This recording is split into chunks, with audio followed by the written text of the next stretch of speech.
Welcome to world 360. పెద్ద ఎత్తున సైనిక నియామకాలకు రష్యా అధ్యక్షుడు వ్లాదిమిర్ పుతిన్ తెరలేపారు. దేశంలోని యువకులను సైన్యంలోకి వచ్చేలా ప్రోత్సహించేందుకు భారీ ఆఫర్ ప్రకటించారు. ఏడాది పాటు సైన్యంలో పనిచేస్తే ₹1,00,00,000 ఇచ్చేందుకు రష్యా అధ్యక్షుడు పుతిన్ సిద్ధమయ్యాడు. యుద్ధానికి వచ్చే వ్యక్తే కాదు, అతడి భార్యకు ఉన్న అప్పు కూడా తీర్చవచ్చని మాస్కో స్పష్టం చేసింది. ఇక మరోవైపు యుద్ధంలోకి యోమినలను పుతిన్ దించుతున్నాడు. ఇప్పటికే ఉత్తర కొరియా బలగాలు యుద్ధక్షేత్రంలో పోరాడుతున్నాయి. మరోవైపు ఉక్రెయిన్ కూడా భారీ ఆయుధాలను మోహరిస్తుంది. జర్మనీకి చెందిన డెడ్లీ వెపన్ టౌరిస్ను యాక్షన్లోకి దింపే యత్నం చేస్తుంది. టౌరిసిక్ షిప్లతో దాడికి యూరోపియన్ యూనియన్ గ్రీన్ సిగ్నల్ ఇచ్చింది. ఎందుకు పశ్చిమ దేశాల్లో లాంగ్ రేంజ్ ఆయుధాలను పెద్ద ఎత్తున ఇస్తున్నాయి? పుతిన్ ఎందుకు సైన్యాన్ని భారీగా సమీకరిస్తున్నాడు? వాస్తు స్టోరీ. కొత్త సైన్యాన్ని యుద్ధంలోకి పుతిన్ దింపారా? రష్యా ఒరెన్షిక్కు కీవ్ కౌంటర్ రెడీ చేసిందా?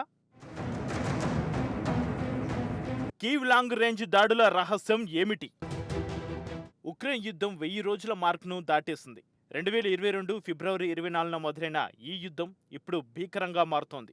ఉన్నట్టుండి ఉక్రెయిన్కు లాంగ్ రేంజ్ మిస్సైళ్లతో రష్యాపై దాడికి పశ్చిమ దేశాలు అనుమతించాయి. 19న పశ్చిమ రష్యాలోని బ్రయాన్స్క్ రీజియన్పై అమెరికాకు చెందిన 6 అటాకమ్స్ మిస్సైళ్లతో ఉక్రెయిన్ విరుచుకుపడింది. ఈ లక్షిత ఆయుధాలను అమెరికన్ కంపెనీ లాక్హీడ్ మార్టిన్ తయారు చేసింది. వీటి పరిధి 300 కిలోమీటర్లు. బ్రయాన్స్క్లోని మిలిటరీ స్థావరాలను లక్ష్యంగా చేసుకుంది. 6 5 మిస్సైళ్లను కూల్చేసినట్టు రష్యా వెల్లడించింది. అయితే వాటి శకలాలు మిలిటరీ స్థావరం వద్ద పడినట్టు రష్యా వెల్లడించింది. ఉక్రెయిన్ దాడితో ఎలాంటి నష్టం వాటిలో లేదని మాస్కో వెల్లడించింది. నిజానికి బ్రయాన్స్క్ సరిహద్దులో ఏమాత్రం లేదు.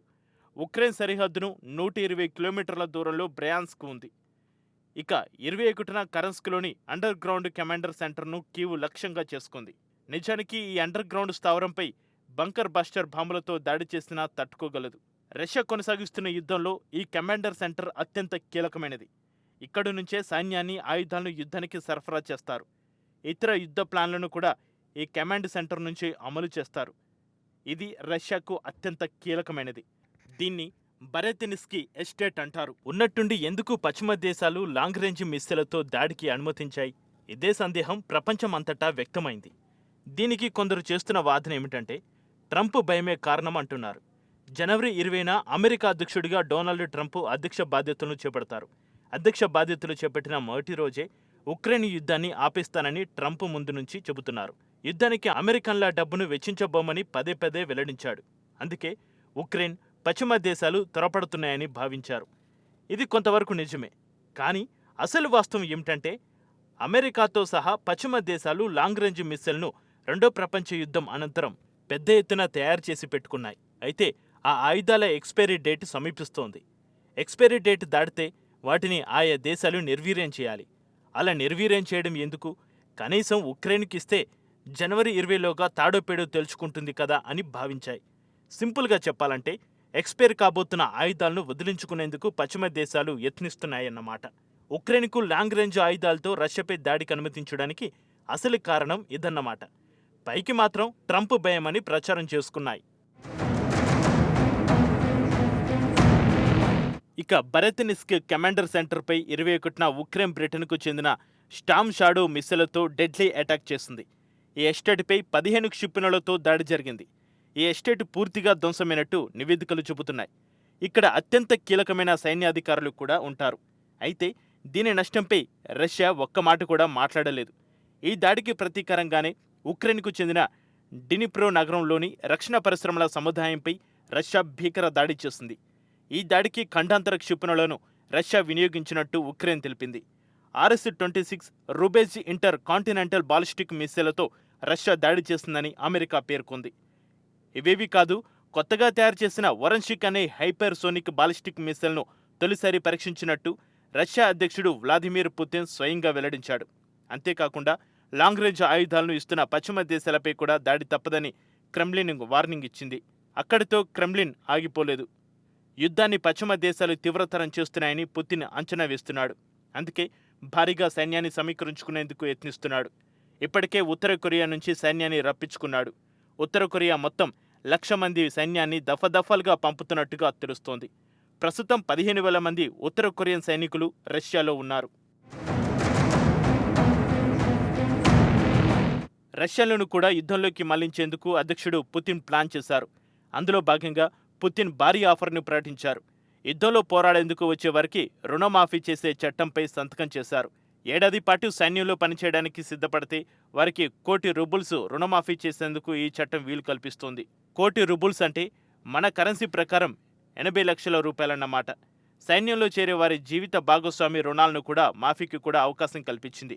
ఈ ఏడాది డిసెంబర్ 1లోగా సైన్యంలో చేరే వారికి ఈ ఆఫర్ వస్తుందని క్రెమ్లిన్ తెలిపింది. ఉక్రెయిన్ యుద్ధంలో పోరాటానికి సైనిక నియామకాలను రష్యా వేగవంతం చేస్తుంది. అందులో భాగంగా భారీగా ఆర్థిక ప్రోత్సాహకాలను ప్రకటించింది. కొన్ని సందర్భాల్లో సగటు జీతం కంటే చాలా రెట్లు ఎక్కువ ఇస్తామని మాస్కో ప్రకటించింది. నిజానికి 2022 సెప్టెంబర్లో దేశంలోని 18 ఏళ్లు పైబడిన యువతను సైన్యంలోకి దించాలని పుతిన్ యత్నించారు. 3 లక్షల మందిని సైన్యంలోకి సమీకరించాలని ప్లాన్ చేశారు. అప్పట్లో ప్రజల నుంచి తీవ్ర వ్యతిరేకత వ్యక్తమైంది. రష్యన్ యువకులు దేశం విడిచి పారిపోయారు.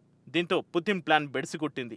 అందుకే పెద్ద ఎత్తున విదేశీ ప్రైవేటు సైనికులను నియమించుకునేందుకు రష్యా యత్నిస్తోంది. తమ దేశం తరపున యుద్ధంలో పోరాడే వారికి తమ దేశ పౌరసత్వంతో పాటు తమ సైనికులకిచ్చే ప్రోత్సాహకాలు గౌరవాలనే కల్పిస్తామని హామీ ఇచ్చింది. ఇటీవల యుద్ధంలో రష్యా భారీ నష్టాలను మూటగట్టుకుంటుంది. ఈ నేపథ్యంలో 180,000 మంది సైనికులను సమీకరించుకోవాలని రష్యా నిర్ణయించింది. రష్యా నియామకాలకు సంబంధించి తాజాగా సంచలన విషయం బయటకొచ్చింది. యెమెన్లోని రష్యా నియామకాలు చేపట్టినట్టుగా తెలుస్తోంది. యెమెన్లోని హూతీ రెబల్స్కు రష్యాకు చెందిన సంబంధాలను ఈ నియామకాలు హైలైట్ చేస్తున్నాయి. యుద్ధంలో ఉక్రెయిన్పై పోరాడితే భారీ వేతనాలతో పాటు రష్యన్ పౌరసత్వం ఇస్తామని తమకు హామీ ఇచ్చినట్టు యెమెనీ రిక్రూటర్లు వెల్లడించినట్టు ఫైనాన్షియల్ టైమ్స్ వెల్లడించింది. అయితే ఈ నియామకాలకు హూతీలకు లింకు ఉన్న ఓ కంపెనీ యత్నించినట్టుగా తెలుస్తోంది. మాస్కో సేనలు యుద్ధంలో ఎక్కువగా మృతి చెందుతున్నారని, అందుకే రష్యా ఎక్కువగా విదేశాల నుంచి ప్రైవేటు సైనికులను దిగుమతి చేసుకుంటున్నట్టు నిపుణులు విశ్లేషిస్తున్నారు. గతంలో భారత్, నేపాల్ నుంచి కూడా వందల మందిని మధ్యవర్తుల ద్వారా యుద్ధానికి రష్యా తరలించింది.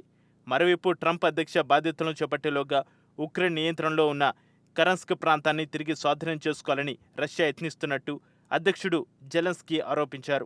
ఆగస్టులో ఉక్రెయిన్ స్వాధీనం చేసుకున్న కరస్క్ రీజియన్లో ప్రస్తుతం 40% తాము కోల్పోయినట్టు ఉక్రెయిన్ అంగీకరించింది. ఆగస్టు నాటికి పశ్చిమ రష్యాలోని కరస్క్ రీజియన్లో 1376 చదరపు కిలోమీటర్లను ఉక్రెయిన్ బలగాలు తమ నియంత్రణలోకి తీసుకున్నాయి. అయితే ప్రస్తుతం రష్యా ఎదురుదాడులు చేస్తోంది. ఉక్రెయిన్ బలగాలను వెనక్కి తరిమి కొడుతోంది.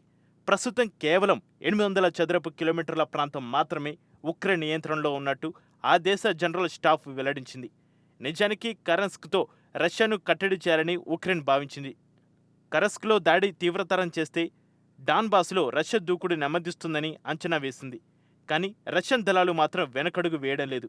మరోవైపు ఉత్తర కొరియా నుంచి యాంటీ మిస్సైల్ టూల్స్ను రష్యా రప్పించినట్టు తెలుస్తోంది. దీనికి బదులుగా ఉత్తర కొరియాకు శాటిలైట్ టెక్నాలజీని రష్యా అందిస్తున్నట్టు దక్షిణ కొరియా నిపుణులు విశ్లేషిస్తున్నారు. అంతేకాకుండా నార్త్ కొరియన్ బాలిస్టిక్ మిస్సైళ్లను పెద్ద ఎత్తున రష్యా వినియోగిస్తోంది. అయితే నార్త్ కొరియా తయారు చేసిన మిస్సైళ్లలో పశ్చిమ దేశాలకు చెందిన పరికరాలు ఉన్నట్టుగా తెలుస్తోంది. వాస్తవానికి ఉత్తర కొరియాపై భారీగా ఆంక్షలు అమలవుతున్నాయి. ఈ దేశానికి ఎవరైనా మిస్సైల్ విడిభాగాలు విక్రయిస్తే ఆంక్షలను ఎదుర్కోవాల్సి వస్తోంది.